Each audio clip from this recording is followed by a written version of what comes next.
Bonjour à tous et bienvenue sur Virginie fait sa cuisine. Si tu aimes le chocolat, n'hésite pas à mettre un pouce en l'air à cette vidéo. Et aujourd'hui, pour cette première recette de l'année, je vais vous dévoiler la recette top secrète du gâteau au chocolat de Mamie Arlette. Un gâteau chocolaté, moelleux, et surtout ultra léger. La suite, c'est tout de suite sur Virginie fait sa cuisine.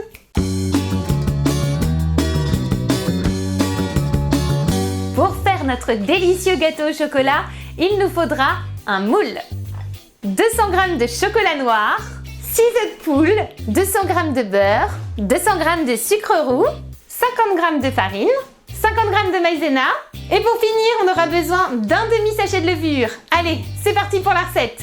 Pour réaliser ce délicieux gâteau au chocolat, on va préchauffer le four sur 180 degrés.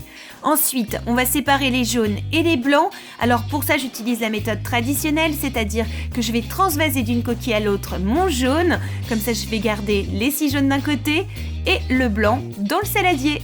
Parfait. Alors maintenant, on va s'occuper des jaunes. On va y incorporer le sucre roux qu'on va bien mélanger jusqu'à obtenir une pâte homogène à laquelle on va rajouter de la farine et de la maïzena. On n'oubliera pas le demi-sachet de levure chimique et bien sûr, on touille à fond.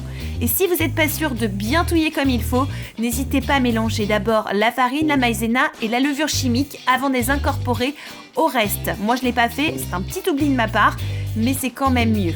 Maintenant, on va faire fondre le chocolat au bain-marie. Alors, le principe, on prend une casserole, on met un peu d'eau dans la casserole et c'est la vapeur de cette eau qui va chauffer le bol en terre cuite à l'intérieur duquel il y a le chocolat et le beurre. Et comme ça, le tout va fondre et ça va être très bon. Donc, faut faire ça à feu moyen. Moi, j'ai mis 5 et surtout, il faut remuer de temps en temps quand ça commence à fondre pour ne pas que ça brûle. Bon, alors tout au long de la recette, j'ai utilisé ce petit moule pour vous montrer parce qu'il était transparent, c'était plus pratique.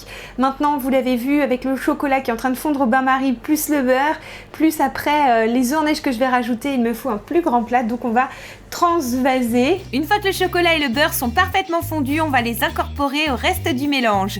Pour ça, n'oubliez pas de vous munir d'un gant de cuisson parce que le bol en terre cuite est extrêmement chaud. Ensuite, on mélange le tout et on va monter nos blancs en neige. Alors pour ça, on va mettre une pincée de sel, on va se munir d'un fouet et on va faire des ronds circulaires sans s'arrêter jusqu'à ce que les blancs montent très haut. Une fois que c'est fait, on les incorpore au reste du mélange sans les casser. Pour cela, avec ma spatule, je vais prendre la pâte au chocolat et je vais l'enrouler tout autour des blancs jusqu'à ce que ça ne fasse plus qu'un. Et voilà ce que ça donne. Vous voyez, il est déjà très aérien et en bouche. Trop bon.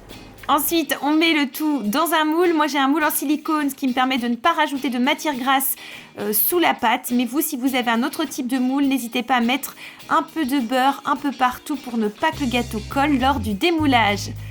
Hop, au four à 180 degrés pendant environ 25 à 35 minutes. Ça va dépendre vraiment de votre four. Donc voilà, au bout de 25 minutes, mon gâteau est prêt. J'en suis certaine parce que je viens de planter une lame de couteau comme ceci à l'intérieur et comme vous pouvez le constater, il n'y a pas de pâte sur mon couteau, donc c'est qu'il est bon. Par contre, vous faites attention, peut-être que vous n'aurez pas besoin de 25 minutes, peut-être plus, peut-être moins, enfin moi je pense pas. C'est-à-dire que ça va vraiment dépendre d'une part de votre four et ensuite de votre moule. Moi j'utilise un moule en silicone, donc peut-être qu'avec un autre type de moule, ça va plus lentement la cuisson. Donc dès que vous voyez que votre gâteau est gonflé, n'hésitez pas à ouvrir votre four et à planter la lame de couteau.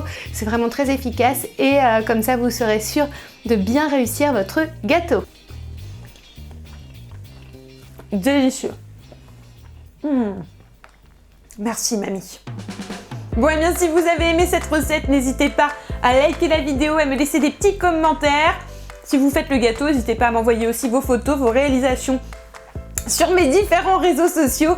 Quant à moi, je vous dis à la semaine prochaine pour une nouvelle vidéo. Bye!